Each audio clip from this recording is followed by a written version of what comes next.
हम पढ़ना स्टार्ट करते हैं। ठीक है, तो मैंने कल आपको सॉल्यूशन चैप्टर कराया था और सॉल्यूशन चैप्टर में भी थोड़ा सा आपको करा दिया था डिफरेंट टाइप ऑफ सॉल्यूशन। ठीक है, कितने टाइप के सॉल्यूशन होते हैं, 9 टाइप के सॉल्यूशन है, इनके बारे में मैंने आपको बता दिया था। ठीक है, कि 9 तरीके के क्या होते हैं, सॉल्यूशन होते हैं।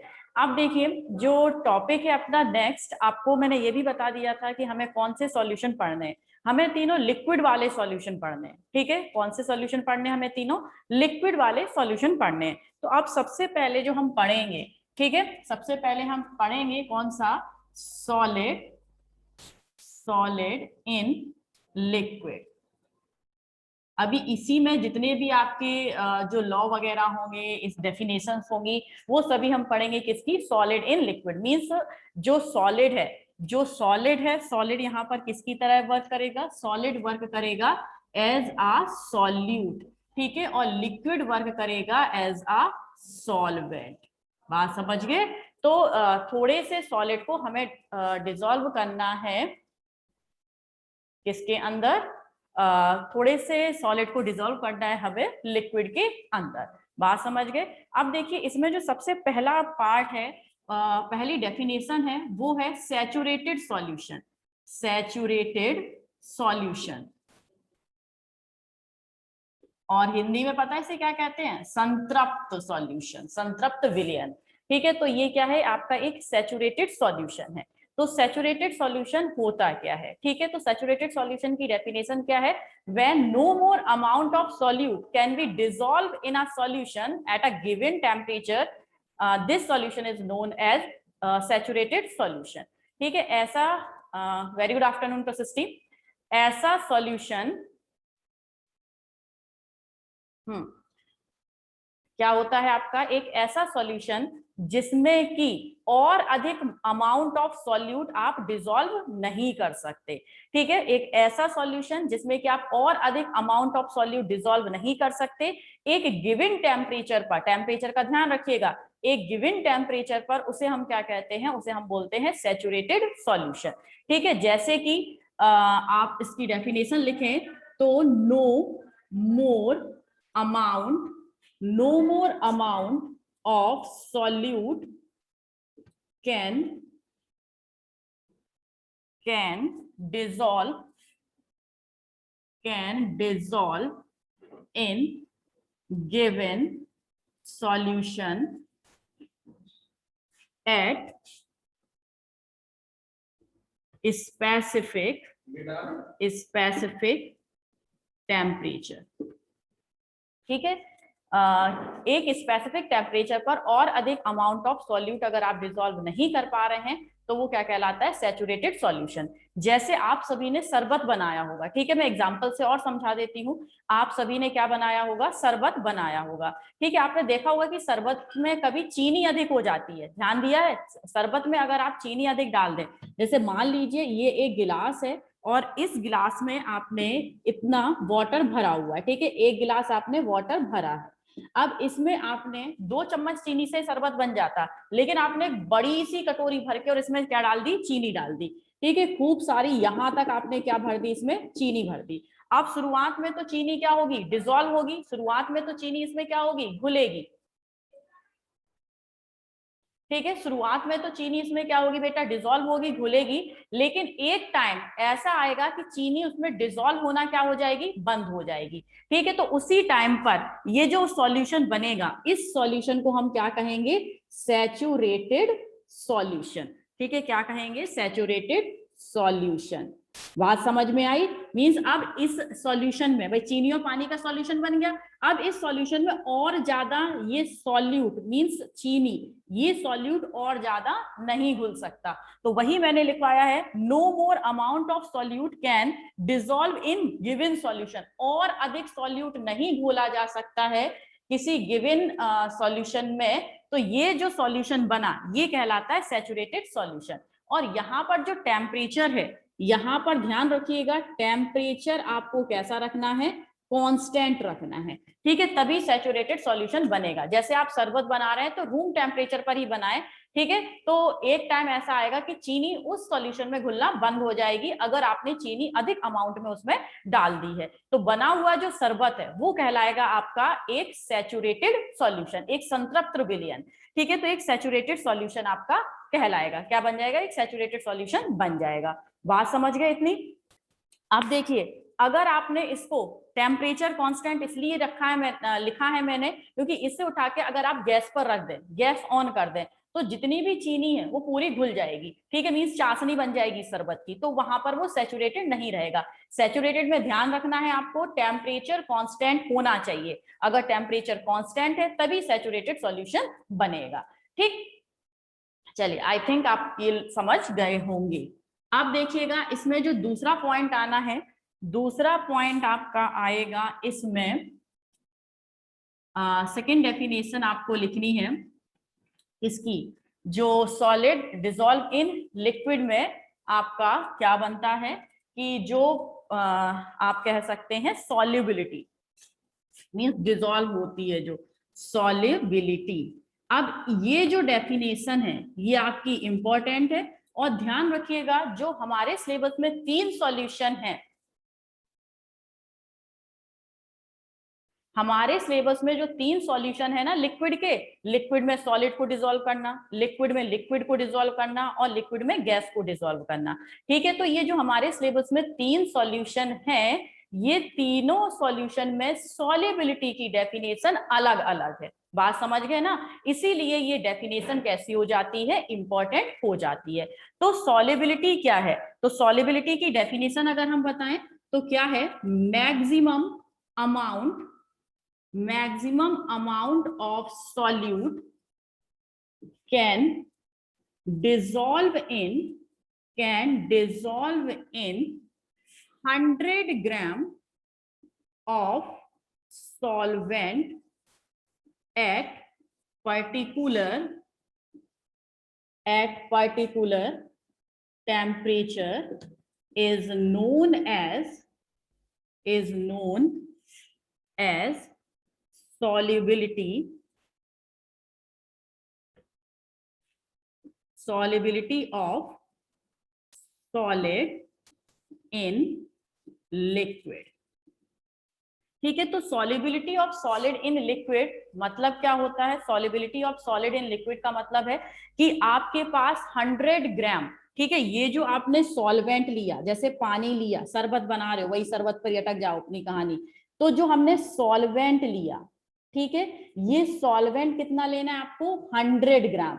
ध्यान रखना, मैंने साफ साफ लिखा है सॉल्वेंट कितना लेना है आपको, 100 ग्राम। अब इस 100 ग्राम सॉल्वेंट में कोई भी सॉल्यूट, भाई सॉल्वेंट में क्या मिलाते हैं हम, सॉल्यूट ही तो मिलाते हैं, तो कोई भी सॉल्यूट इस 100 ग्राम ऑफ सॉल्वेंट में क्या होगा, जितना डिसॉल्व हो जाएगा। और एक और बात रखना है यहाँ पर, टेम्परेचर कैसा रखना है आपको, कांस्टेंट रखना है, ठीक है, टेम्परेचर बढ़ना या कम नहीं होना चाहिए।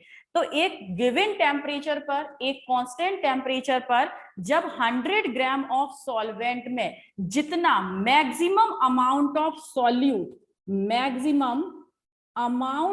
सॉल्यूट डिसॉल्व हो जाता है, वो उस सॉल्यूट की क्या कहलाती है, सॉल्युबिलिटी कहलाती है, ठीक है।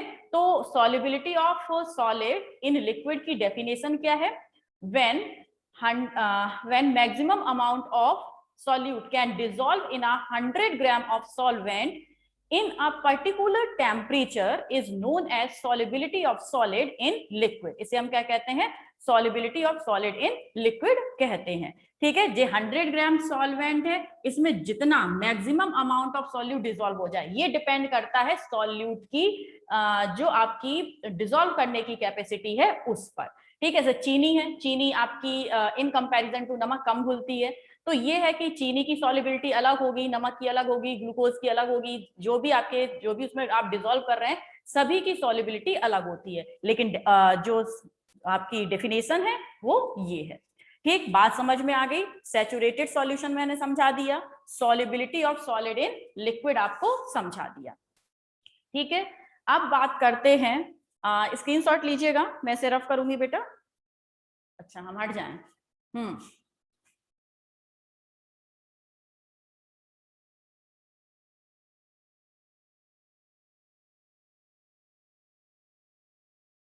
Okay done.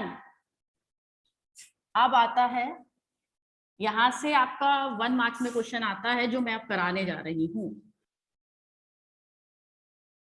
ठीक है, और नेक्स्ट हेडिंग क्या होगी? Factor affecting, factors affecting solubility.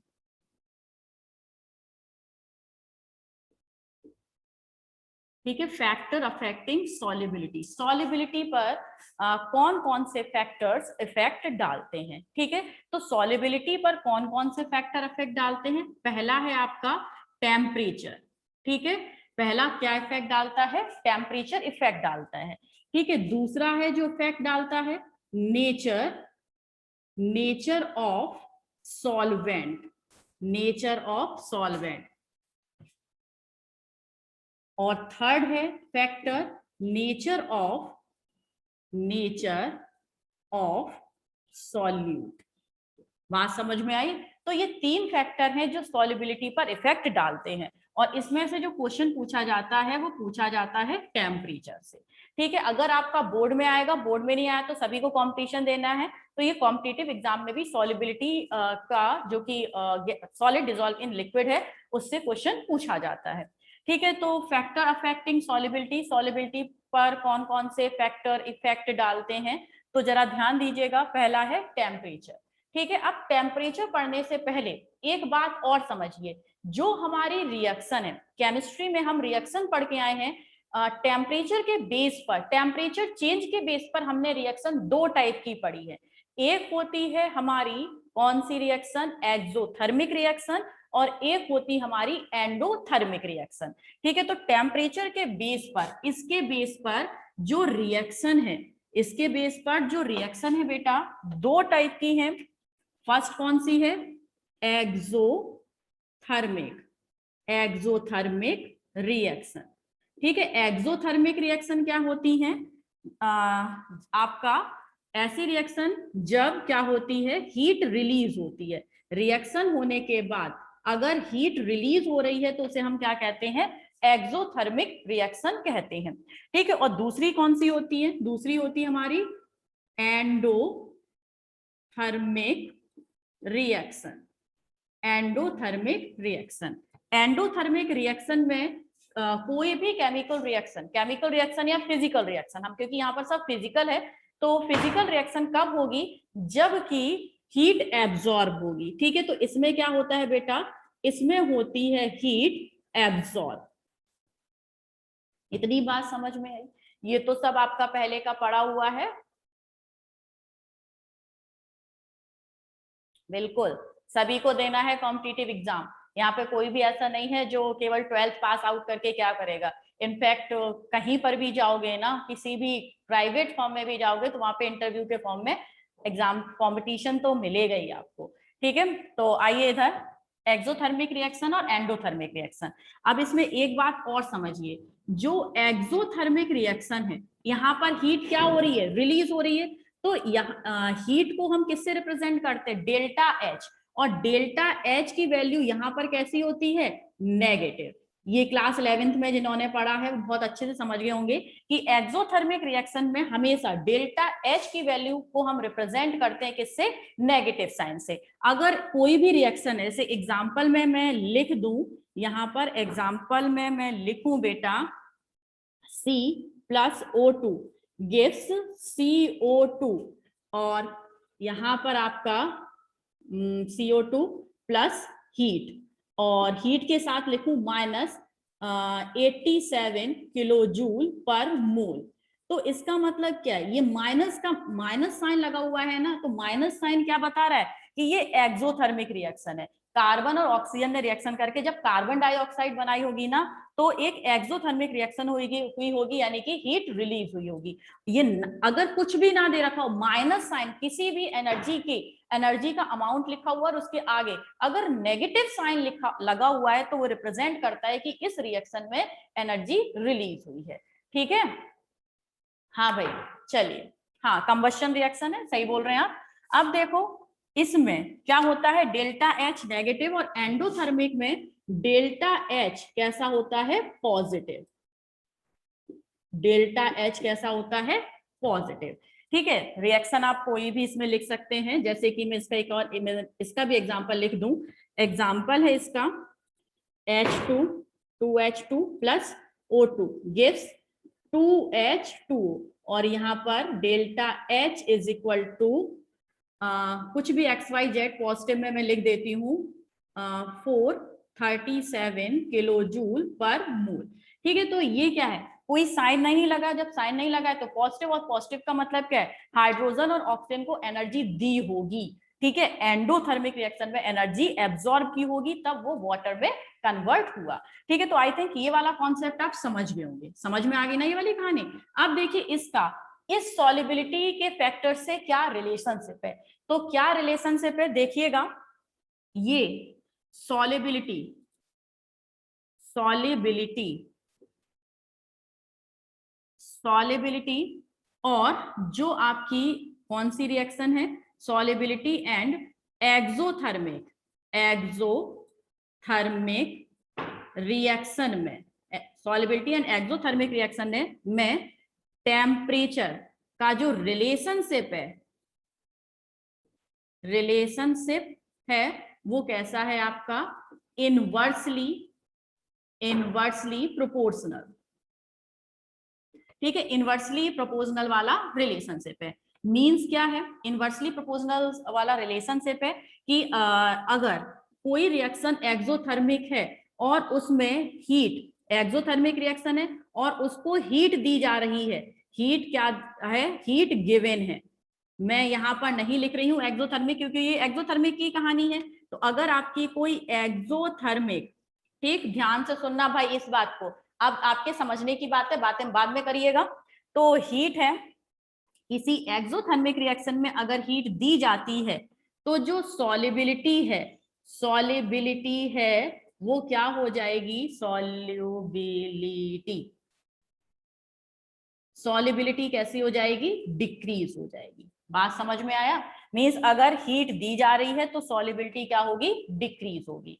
ठीक, और अगर हीट उसमें से एक्सोथर्मिक रिएक्शन है और उसे ठंडा कर रहे हैं, ठीक है, ठंडा करने का मतलब है उसमें से हीट रिलीज की, हीट क्या करे जा रहे हैं, हम निकाले जा रहे हैं। तो अगर एक्सोथर्मिक रिएक्शन है और उसमें आप उसे क्या कर रहे हैं, एक्सोथर्मिक रिएक्शन को ही कूल डाउन करते जा रहे हैं, कूल डाउन कर रहे हैं, मींस उसमें हीट कम होगी, तो जो सॉलिबिलिटी है, सॉलिबिलिटी क्या होगी, इंक्रीज होगी। ठीक है, ये कॉन्सेप्ट जरा समझिएगा, ये कॉन्सेप्ट समझना।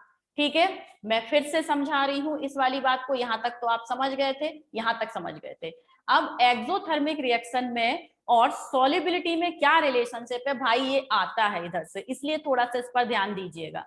ठीक है, क्या है आपका कि अगर कोई एक्सोथर्मिक रिएक्शन है, एक्सोथर्मिक रिएक्शन का मतलब है, मान लीजिए यही है कार्बन और ऑक्सीजन है। ठीक है, कार्बन और ऑक्सीजन को हमने कंबशन कराया, ठीक है, और कंबशन कराया, वो जल रहा है और हम उसे हीट और दे रहे हैं। ठीक है, वो जल रही है और हम उसे हीट और दे रहे हैं, तो जो कार्बन डाइऑक्साइड का प्रोडक्शन है वो कैसा हो जाएगा, कम होगा। बात समझ रहे हैं, क्योंकि कार्बन और ऑक्सीजन है, कार्बन ऑक्सीजन जब रिएक्शन करते हैं तो क्या होती है, हीट रिलीज होती है। हीट रिलीज का मतलब क्या है, एक्सोथर्मिक है। बात समझ रहे हैं, किसी भी एक्सोथर्मिक रिएक्शन में अगर टेम्परेचर इंक्रीज करते हैं तो सॉलिबिलिटी डिक्रीज होती है। बात समझ गए कि कोई भी रिएक्शन जो कि एक्सोथर्मिक है उसमें इंक्रीज करते हैं अगर टेम्परेचर तो सॉलिबिलिटी डिक्रीज होती है। ठीक है, हाँ भाई, अब कोई एक्सोथर्मिक रिएक्शन है, ठीक है, कोई एक्सोथर्मिक रिएक्शन, उससे हीट रिलीज ही होनी है, उससे हीट रिलीज होनी है, आराम से 2 घंटे में हीट रिलीज हो पाती है। बात समझ गए ना, 2 घंटे में 100 किलो जूल एनर्जी रिलीज हो पाती है। लेकिन हमने क्या किया, हमने जो 2 घंटे में 100 किलो जूल वो एनर्जी रिलीज कर रही थी, हमने 1 घंटे में ऐसा कुछ उसमें कंडेंसर लगा दिया जो कि उसे कंडेंस कर रहा है, ठंडा कर रहा है।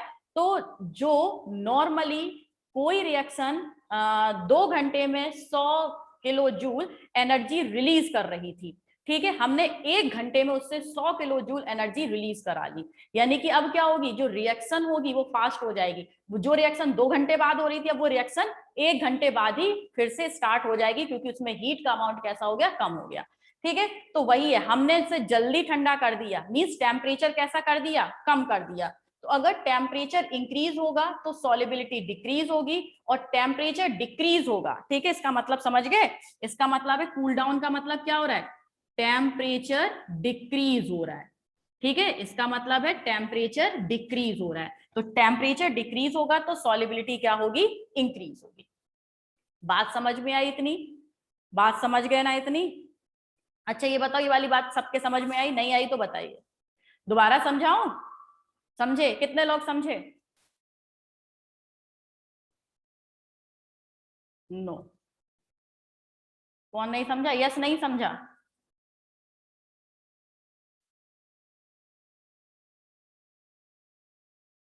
ठीक है, श्वेता, सुमान्या, रौनक, मानवी, वेयर इज जिज्ञासा?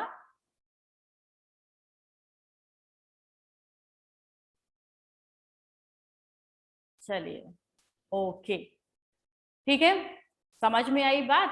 टेम्परेचर इंक्रीज करने पर एक्सोथर्मिक में, केवल एक्सोथर्मिक रिएक्शन में अगर टेम्परेचर इंक्रीज कर रहे हैं तो सॉलिबिलिटी डिक्रीज होगी। ठीक है, बात समझे। अब आ जाओ एंडोथर्मिक में। अब इस एंडोथर्मिक की क्या कहानी है, इसमें सॉलिबिलिटी, सॉल्युबिलिटी, बिलिटी, जो सॉल्युबिलिटी है ना, कुछ कह रहे हो क्या? ठीक है, जो सॉल्युबिलिटी है बेटा, और endothermic reaction, solubility and endothermic reaction, solubility और एंडोथर्मिक रिएक्शन में क्या होता है आपका, टेम्परेचर के, टेम्परेचर के डायरेक्टली, डायरेक्टली प्रोपोर्शनल होती है। मींस इफ टेम्परेचर इंक्रीज, अगर टेम्परेचर इंक्रीज हो रहा है तो सॉल्युबिलिटी, सॉल्युबिलिटी भी कैसी होगी, इंक्रीज होगी। ठीक है, अगर टेम्परेचर क्या हो रहा है, डिक्रीज हो रहा है, तो सॉल्युबिलिटी भी डिक्रीज होगी। ठीक है, सॉल्युबिलिटी भी क्या होगी बेटा, डिक्रीज होगी। बात समझ रहे हैं? तो ये कैसा है, एंडोथर्मिक रिएक्शन में टेम्परेचर का क्या इफेक्ट पड़ता है सॉल्युबिलिटी पर, अगर टेम्परेचर बढ़ रहा है तो सॉल्युबिलिटी इंक्रीज होगी। ठीक है, क्योंकि आपको पता है कोई भी चीज तभी, एंडोथर्मिक का मतलब है तभी वो डिसॉल्व होगी जबकि आप उसे एनर्जी देंगे। ठीक है, अब टेम्परेचर इंक्रीज करने का मतलब क्या है, आपने उसे और ज्यादा हीट एनर्जी दे दी, जब हीट एनर्जी दे दी तो बहुत जल्दी उसकी सॉल्युबिलिटी इंक्रीज हो जाएगी। बात समझ रहे हैं? तो टेम्परेचर बढ़ने पर सॉल्युबिलिटी इंक्रीज होती है, किसमें, एंडोथर्मिक रिएक्शन में, और सॉल्युबिलिटी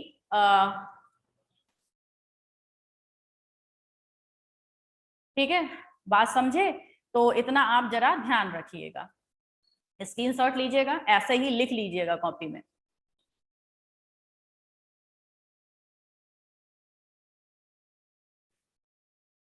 इसके कुछ क्वेश्चन बता रही हूं मैं।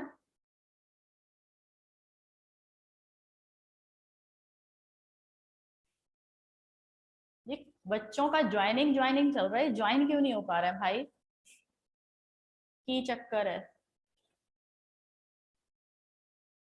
बेचारे बाहर वेट कर रहे हैं, मैं बार बार एडमिट कर रही हूँ बाहर। हाँ, आइए, रफ कर दूं इससे, अब मैं इसके क्वेश्चन कराती हूँ। ठीक है, अब इसके क्वेश्चंस कैसे आते हैं, क्योंकि यही इंपॉर्टेंट है, ये दूसरे भी मैं खैर समझाऊंगी आपको, अभी पहले ये समझिए कि इसमें क्वेश्चन कैसा आएगा। ठीक है, इसमें क्वेश्चन है इसका, जैसे कि एक क्वेश्चन मैं यहाँ लिखूं, if delta H is equal to, if the value of delta H is negative, if temperature increases, then what will be the effect seen on solubility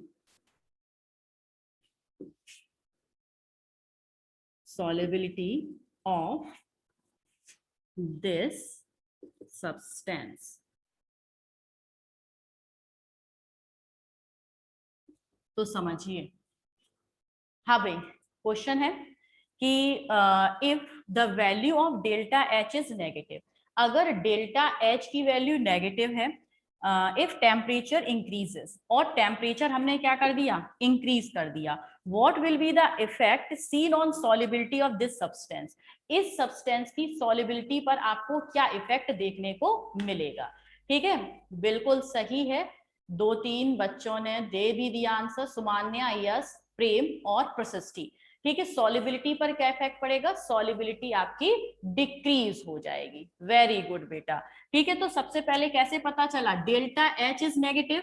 delta H negative का मतलब क्या है, नेगेटिव का मतलब है जो रिएक्शन है वो कैसी है, एक्सोथर्मिक। अभी जस्ट बता के आई हूं, एक्सोथर्मिक रिएक्शन कैसी है, एक्सोथर्मिक। और एक्सोथर्मिक रिएक्शन में इफ टेम्परेचर इंक्रीजेस, कैसा होता है रिलेशनशिप, टेम्परेचर और सॉल्युबिलिटी का इनवर्सली प्रोपोर्शनल होता है, जानते हैं ना।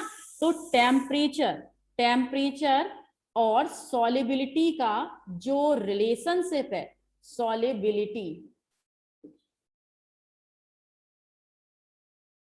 सॉल्युबिलिटी का जो रिलेशनशिप है इनवर्सली प्रोपोर्शनल होता है। तो टेम्परेचर हम क्या कर रहे हैं, इंक्रीज कर रहे हैं, तो सॉल्युबिलिटी कैसा होगा, डिक्रीज होगा।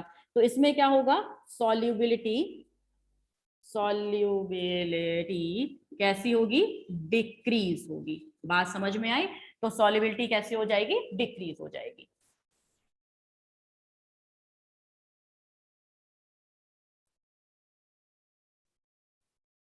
हाँ भाई, समझे इतनी बात। तो ऐसे आपके बहुत सारी रिएक्शंस आ सकती हैं। ठीक है, जैसे कि डेल्टा एच की वैल्यू नेगेटिव है, ठीक है, या फिर रिएक्शन ही लिखी हुई आ जाए, जैसे रिएक्शन है एक्स। दूसरा क्वेश्चन समझ लीजिए, ये तो आप क्वेश्चन लिख लीजिएगा अपनी कॉपी में, स्क्रीनशॉट ले लो, कॉपी में क्वेश्चन करिएगा इसे, ये कंपटीशन में ज्यादा आता है। ठीक है, अब देखो एक क्वेश्चन है आपका कि जो डेल्टा एच है, अरे नहीं, रिएक्शन फॉर्म में X plus Y give Z and delta H is equal to 242 kilo joule per mole. इस रिएक्शन को कैसा किया जा रहा है, कूल डाउन दिस रिएक्शन। ठीक है, ये कोई रिएक्शन है, इसे ठंडा किया जा रहा है। तो what effect seen in solubility, ठीक है, इसकी सॉल्युबिलिटी पर क्या इफेक्ट देखने को मिलेगा।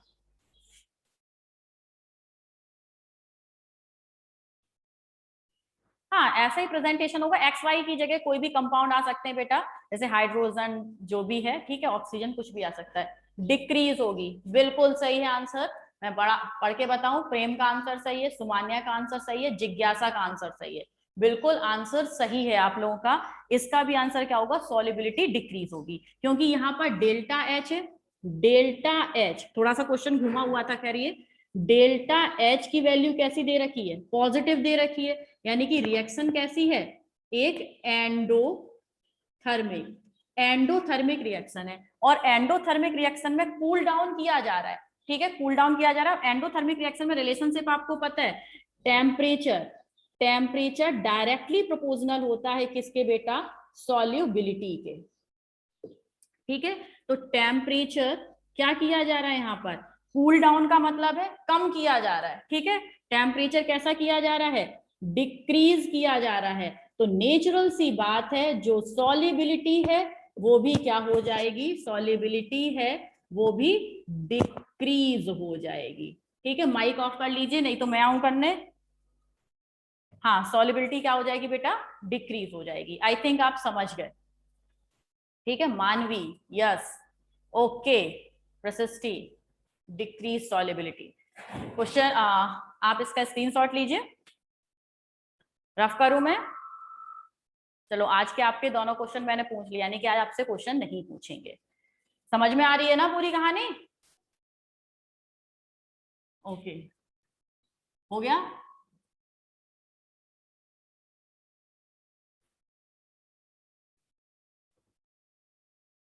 अब आइए नेचर ऑफ सॉल्वेंट पर, ठीक है। और कल की छुट्टी है, मैं पहले ही बता देती हूँ आपको, कल की छुट्टी है, संडे है, मंडे को हम इस चैप्टर को कंटिन्यू करेंगे, ठीक है। नोट्स सेंड कर दूंगी, नोट्स बना लीजिएगा और मंडे को जरूर मिलेंगे।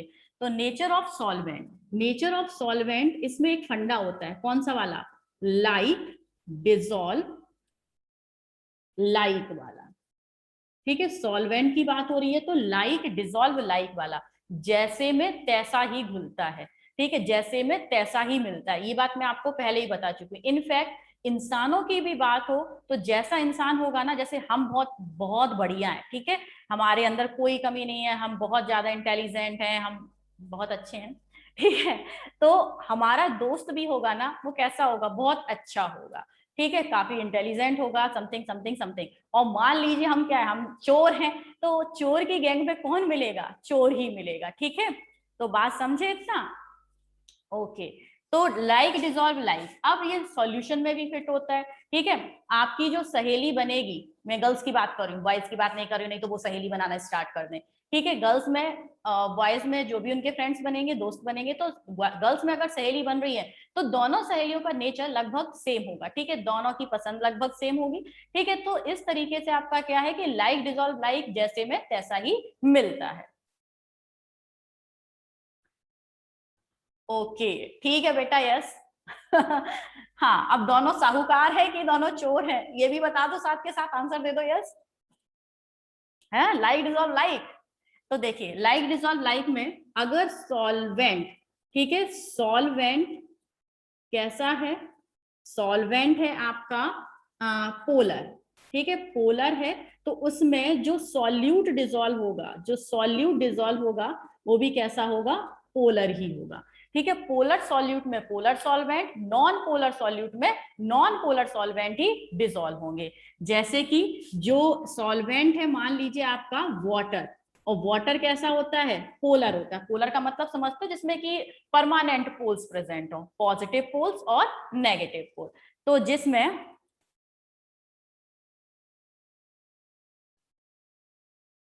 हाँ, तो जिसमें आपका क्या है बेटा कि पोलर मीन्स आपका वाटर है, जिसमें पॉजिटिव और नेगेटिव परमानेंट पोल प्रेजेंट होते हैं। वाटर का फॉर्मूला तो आप सभी जानते हो ना, लो हम बता दे दोबारा से। वाटर का फॉर्मूला H2O, यहाँ पर नेगेटिव, यहाँ पर पॉजिटिव, ठीक है। तो ये पोल्स प्रेजेंट है ना, मैंने क्या बताया, पॉजिटिव और नेगेटिव हो तो ये आपका पोल है, या फिर आपकी आप कह सकते हैं कि डाइपोल मूवमेंट उसका कुछ होना चाहिए, स्पेसिफिक डाइपोल मूवमेंट।